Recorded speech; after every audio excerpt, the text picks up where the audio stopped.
How do you today manage actively a fixed income portfolio of products when interest rates are low everywhere? Right, I think now is the time to be more active than any time ever that we've seen because rates are so low. So there's not a lot of value that's out there. There's not a lot of low-hanging fruit. So we need to be much more creative in terms of avoiding indices and targeting what we believe to be the best risk-adjusted return. So from our perspective, we're looking at things by going globally, not just looking at the U.S., but looking at other countries like Australia, New Zealand, Canada, parts of Europe, where we think we can find the best value for our short duration type investments. And Nick Cherney, what's client demand like out there? I mean, this actively managed ETF segment in the broader universe of the ETF world is still very, very small. It is still very small, but it's the fastest growing area. There's a reason that our only active ETF is on the fixed income side. You see about 75% of actively managed ETFs are fixed income products.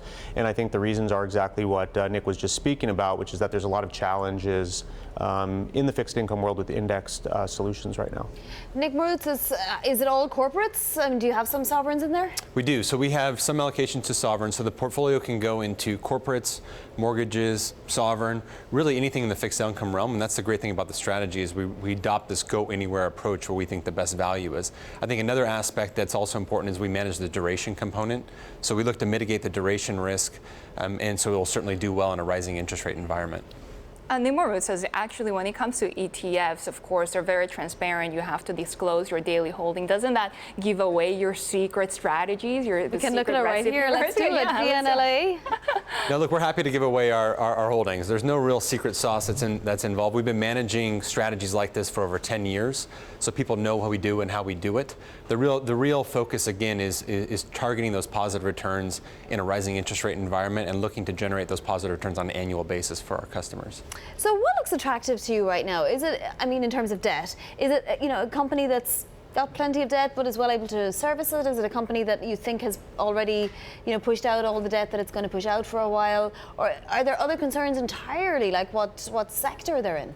Yeah, so I think sector is very important. We're less so looking at the individual name. We start more of a broad base looking at the country, for example. So, from our perspective, we try to identify what we look to believe where the interest rate situation is best, where interest rates are going to be cutting interest rates, keeping rates on hold, which countries are going to be doing that. Countries like Australia, New Zealand are likely going to be on hold for the foreseeable future. That's where we'll basically allocate a lot of our duration.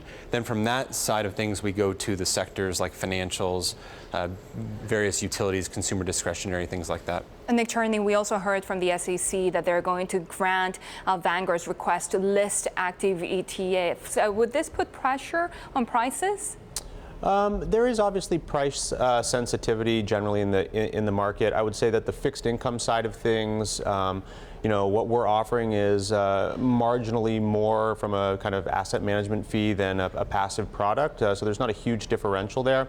And I think particularly in fixed income, what people are looking for is that value. So for example, what you see in a lot of sort of short duration products that are out there is high exposure to somewhat exotic areas of the market, high yield product, floating rate product, et cetera. And so an actively managed solution that can avoid some of those pitfalls in the future for a few basis points more, I think our clients certainly think that that's a value proposition that they're interested in. How much pressure is there on you, Nick? I mean, you're the portfolio manager. You have to keep this thing worthwhile for it to be, an actively managed fund.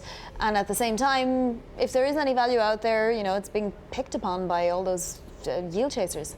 Yeah, look, I don't look at it as pressure so much as we're looking to create value for our investors. We have a team of great people that we've been working together for the past 10 years that really focus on this strategy and this strategy alone.